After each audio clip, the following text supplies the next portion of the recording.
É um grande prazer e satisfação participar desse congresso, primeiro congresso de Medicina Geral da MB, agradecendo ao Dr. César, Dr. Dolce e Dr. Talo pela organização do congresso.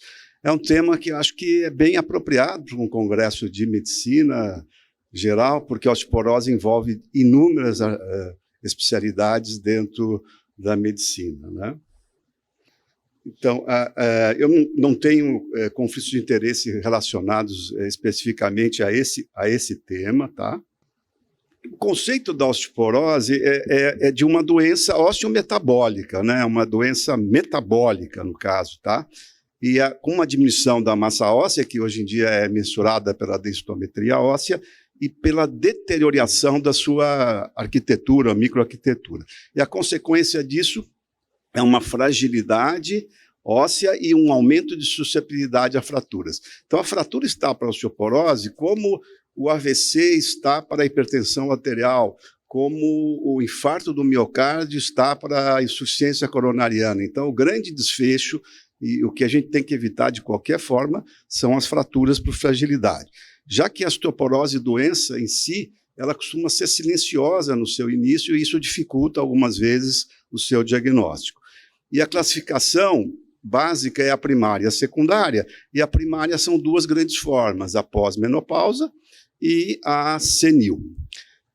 Lembrando, então, que os homens também têm osteoporose e também fraturam e também complicam, porque a osteoporose ficou muito atrelada ao sexo feminino, mas as pesquisas recentes, com os homens vivendo mais dentro da nossa sociedade, têm mostrado que os homens também fraturam e falecem mais do que as mulheres após uma fratura do fêmur proximal.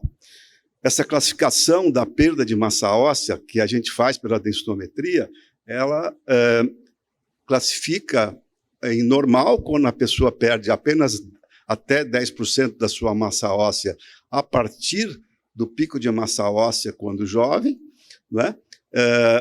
De osteopenia, quando ela perde de 10% a 25%, de osteoporose, quando perde mais do que 25%, isso é o índice T da densitometria, e a osteoporose estabelecida, em que a gente tem não só a osteopenia, mesmo a osteopenia na densitometria ou a osteoporose, com a presença de uma fratura por fragilidade óssea.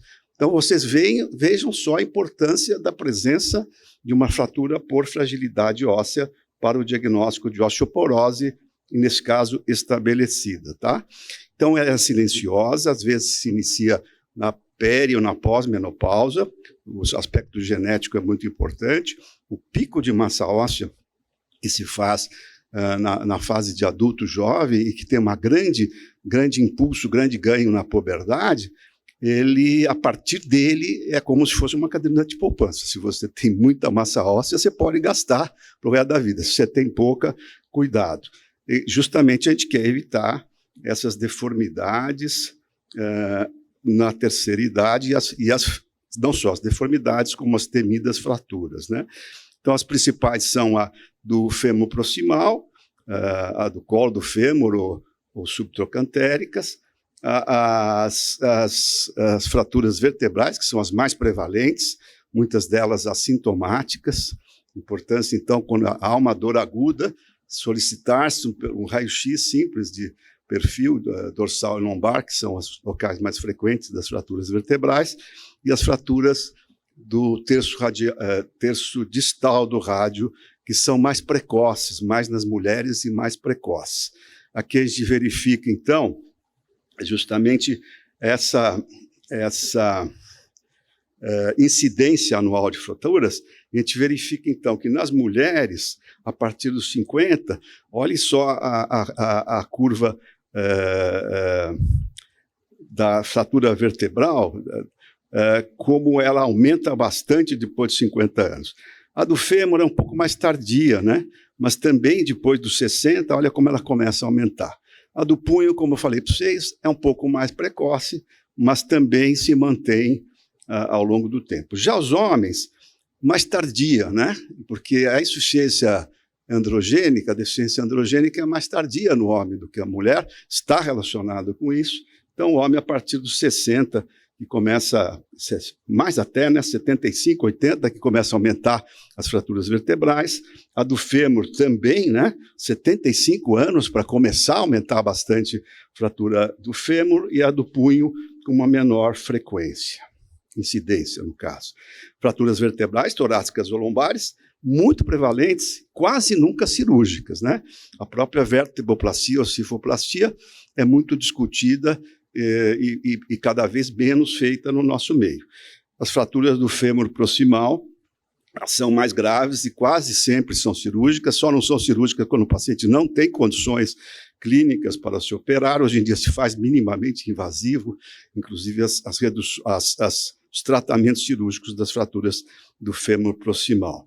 O húmero proximal é uma experiência importante e cada vez são menos cirúrgicas, então fraturas em 3, 4 partes, às vezes 4 partes do húmero proximal, elas podem ser cirúrgicas, mas cada vez menos cirúrgicas o tratamento das fraturas do húmero proximal. Do radiodistal, também, muitas vezes, só como tratamento conservador, uma redução incruenta é o suficiente para o tratamento daquela fratura.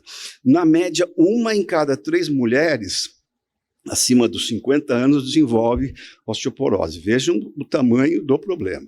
Na média, 1 em cada 2 mulheres e 1 em cada 5 homens, então 50% das mulheres e 20% dos homens acima dos 50 apresenta pelo menos uma fratura por fragilidade óssea. Alta prevalência de osteoporose em mulheres e também em homens. No nosso meio, há trabalhos nacionais mostrando isso. Alta incidência das fraturas já mencionadas, tá? E alta morbidade e alta mortalidade relacionada a elas. Então, a morbidade mais relacionada com as fraturas vertebrais, também do húmero proximal, e a morbidade e mortalidade, que não vou mostrar adiante, as fraturas do terço proximal do fêmur. Essas realmente são extremamente perigosas. E o alto e crescente impacto socioeconômico, individual e coletivo. Por quê? Porque a população está envelhecendo, como a osteoporose é muito associada à longevidade, cada vez mais presença de fraturas por fragilidade, tá? Então, esse dado aqui é muito importante. Depois após 1 ano de uma fratura do quadril, do terço proximal do fêmur, óbito em cerca de 20%, incapacidade permanente em 30%, incapazes de andar sozinhos, 40%, e incapazes de executar pelo menos uma atividade diária, 80%. Então, é um desafio. Uma fratura do fêmur proximal na terceira idade é sempre um desafio, e não é apenas a cirurgia, que é sensacional, deve ser feita, é magnífica, mas também o tratamento farmacológico para evitar uma nova fratura e a reabilitação. Por isso mesmo que o fisiatra e o ortopedista, junto com as especialidades clínicas todas, têm um papel fundamental na osteoporose. O risco de fratura duplica com cada um desvio padrão, ou 10% de perda. Cada um desvio padrão corresponde a 10%. Cada 10% de perda duplica o risco de fratura nos sítios que eu havia mencionado. E é mais frequente ter fratura em osteopenia densitométrica do que osteoporose. Por quê? Porque é muito mais frequente ter osteopenia do que osteoporose. O conceito de alto risco e muito alto risco é muito importante. O alto risco relacionado com a idade avançada, com a fragilidade do idoso, com o uso de corticoide, com a densitometria muito alterada e com o risco de queda elevado. Muito alto, ou risco iminente, é aquele paciente que teve uma fratura e nos próximos principalmente primeiro, até o 2º ano, o risco dele ter uma nova fratura, por exemplo, do fêmur contralateral, é muito grande. Isso tem, hoje em dia, um papel importante na estratificação do risco de fratura e no tratamento, como eu vou mostrar adiante. 10% das quedas resultam em fraturas por fragilidade óssea. Então, o idoso que tem quedas frequentes, esse é um idoso que a gente tem que ter muito cuidado. O FRAX é um instrumento que foi desenvolvido na Inglaterra e que foi validado para o nosso meio, e ele é mais ou menos como o Framingham dos cardiologistas, que medem o risco de infarto nos próximos 10 anos.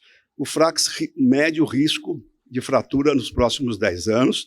Ele é usado para homens e mulheres dos 40 aos 90 anos, e mulheres principalmente na pós-menopausa e homens a partir dos 50. Quais são os fatores de risco? Sexo feminino, peso quanto menor, mais risco, altura também quanto menor, mais risco.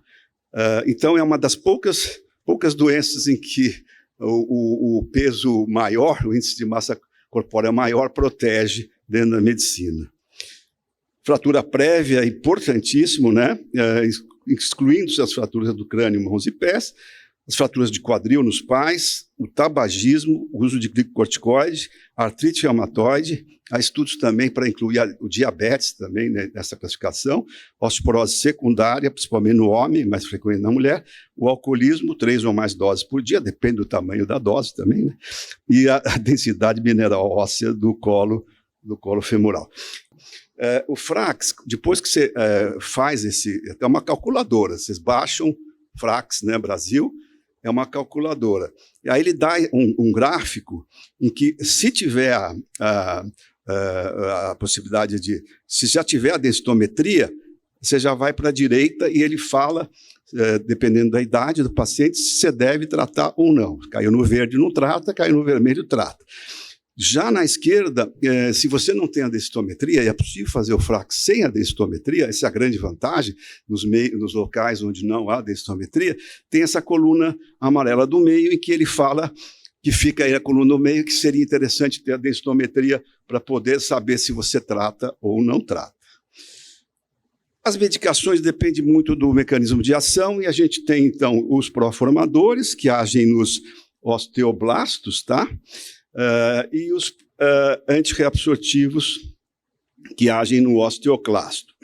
Então, os clássicos antirreabsortivos são os bisfosfonatos de maneira geral, os orais e o intravenoso, como o ibandronato e o ácido zoledrônico, e o denosumab, tá? Principalmente, tá? Mas, logicamente, que a terapia de reposição hormonal e o raloxifeno também são antirreabsortivos. Os proformadores realmente são extremamente importantes e na verdade, é a teriparatida. A baloparatida nós não temos, mas aqui o romosozumab, que vocês veem aqui abaixo, é a grande sensação, a grande novidade no tratamento da osteoporose com muito alto risco de fratura, e é um proformador, um anabólico, tá? São biológicos. O denosumab e o romosozumab são drogas biológicas, são os únicos 2 biológicos utilizados hoje em dia para a osteoporose. A gente verifica aqui o mecanismo de ação na modelação e na remodelação óssea. Então, a gente verifica que o paciente sem tratamento na coluna esquerda, ele perde muito e forma pouco. Com o raloxifeno, ele diminui a perda. Com os bisfosfonatos, diminui bastante a perda, mas também diminui um pouco a formação. Com o denosumab, que é o Prolia, 3 anos de tratamento subcutâneo a cada 6 meses, verifiquem que aumenta a formação e diminui a reabsorção. A teriparatida, que vocês verifiquem que realmente é um proformador e que aumenta aí a formação óssea, e a grande novidade, que é o romosozumab, conhecido como nome comercial do Evenity, que já está no nosso meio, e que aumenta bastante a formação óssea, é o melhor formador ósseo, e também diminui substancialmente a reabsorção, se vocês compararem com o placebo, que é o sem tratamento à esquerda. O conceito básico do tratamento é mudança de hábito, tabagismo, etilismo, diminuir café e aumentar a exposição solar, evitar sedentarismo e diminuir o risco de quedas recorrentes, a importância da fisioterapia, a importância do fisioterapeuta, do fisiatra, do educador físico, através da prática, né, de atividade física regular, moderada, individualizada e supervisionada. Exercícios de resistência e de impacto, mas impacto moderado, para fortalecimento, além de exercícios para balanço e equilíbrio. a parte nutricional, um aporte adequado, não só de cálcio, vitamina D, como também de proteínas. O idoso precisa de proteína, é importante, quanto mais idoso for. A vitamina K2 e o magnésio. O farmacológico, sempre suplementação de cálcio e vitamina D. A gente faz um inventário nutricional, vê quanto a pessoa ingere e, a partir daí, suplementa, tá? Com cálcio e vitamina D. E, hoje em dia, a vitamina D você pode medir. E o ideal é que no idoso esteja acima de 30 nanogramas por ml, tá? No adulto, antes de 60 anos, pode até ser 20, até 20. Os antirreabsortivos, que eu já tinha citado, a reposição hormonal, o haloxifeno, os bisfosfonatos por via oral, que é o alendronato, o risindronato, o ibandronato, né, o famoso Bonviva, e o denosumab e o ácido zoledrônico. Esses dois últimos, o denosumab e o ácido zoledrônico, como eu mostrei para vocês, são bem mais eficazes como antirreabsortivos, tá? Os proformadores, que é a teriporatida, e o romosozumab, então, são reservados pelo custo, que a gente verifica que é um custo bem mais elevado, são reservados para os pacientes com alto ou muito alto risco de fratura, tá? Importante lembrar que, então, a teriparatida e o ácido zoledrônico finalmente foram aprovados pela Conitec, né? Foi recentemente essa aprovação. O ácido zoledrônico, vocês têm ideia, está aí desde 2003, demorou este tempo todo para ser incorporado ao arsenal do Ministério da Saúde do SUS, tá?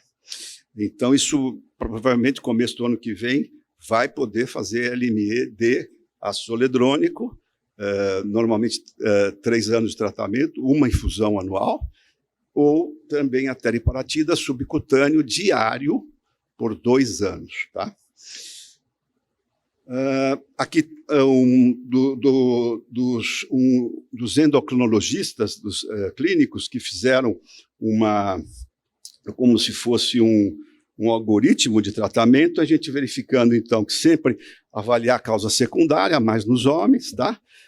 Corrigir cálcio e vitamina D, recomendar a terapia farmacológica, educação, prevenção de quedas, tal, essas coisas todas. Se não tem fraturas por fragilidade ou tem moderado risco de fratura, usa os bisfosfonatos por via oral, o ibandronato, o haloxifeno, né?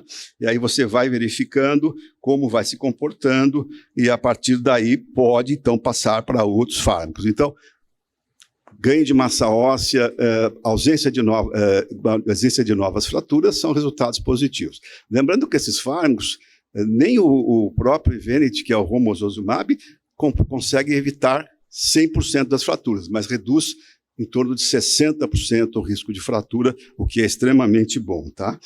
Do outro lado, se tem fraturas por fragilidade e também tem indicadores de alto risco de fratura, já partir para o denosumab, ou a teriparatida, ou o ácido zoledrônico. São os 3 fármacos que têm uma ação mais rápida e melhor. Aqui o romosozumab não está ainda aí, porque ele não tinha sido lançado quando foi feito esse algoritmo, tá?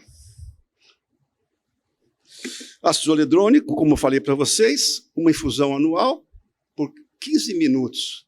Uma vez por ano, 3 anos, está feito o tratamento. Ele reduz o risco de fratura vertebral e não vertebral. A primeira dose, às vezes, tem uma reação meio paradoxal por liberação de interleucinas, né? E a temida fratura atípica, que é a osteonecrose de mandíbula, que a gente vê muito raramente, em que o risco, então, disso acontecer é muito, muito menor do que o benefício trazido pelas medicações. E quando existe, então, um clearance menor que 30 ml, não usar os bisfosfonatos, não usar o ácido zoledrônico, tá? E quando tem uma intolerância digestiva aos bisfosfonatos orais, né, usar o intravenoso, tá? Que o efeito não é lesivo para a mucosa digestiva, tá?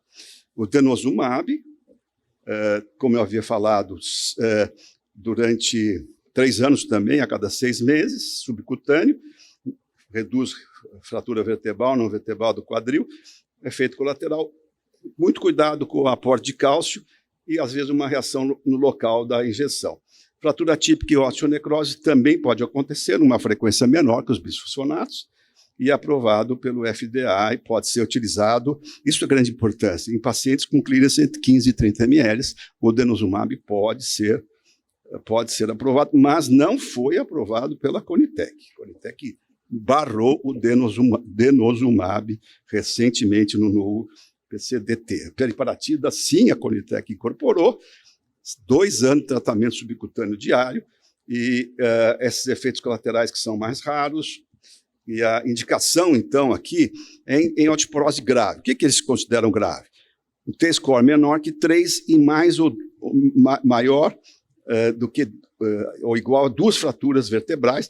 Ele tem uma ação muito melhor no osso trabecular das vértebras que no osso cortical do fêmur.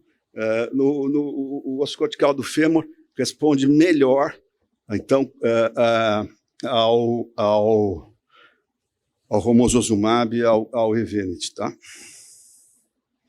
Estou terminando já. Então, aqui o Romo, 210 miligramas, são injeções subcutâneas mensais por 1 ano e reduz significantemente o risco de fratura vertebral, não vertebral, de quadril, né? E com alto risco de fratura e contraindicações.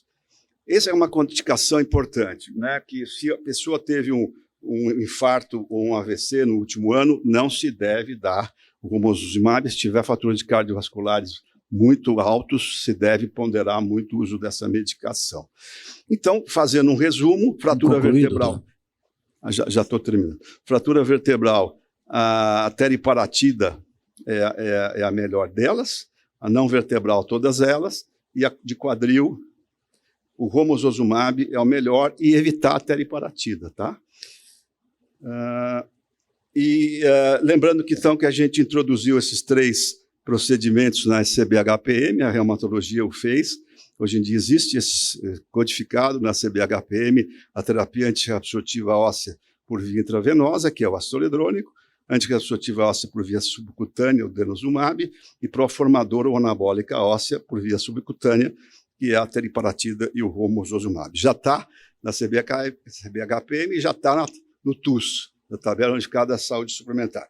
Ainda não está na ANS, mas se foi incorporada pela Conitec ao SUS, a lei diz que depois de 60 dias teria que ser incorporada à saúde suplementar. Vamos ver se a lei vai ser obedecida.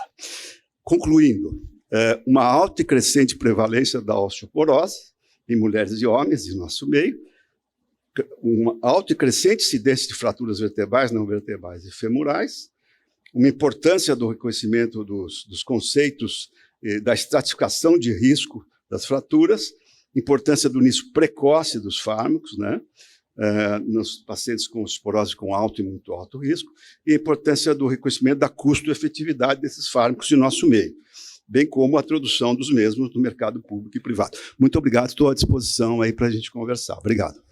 Obrigado, doutor Eduardo.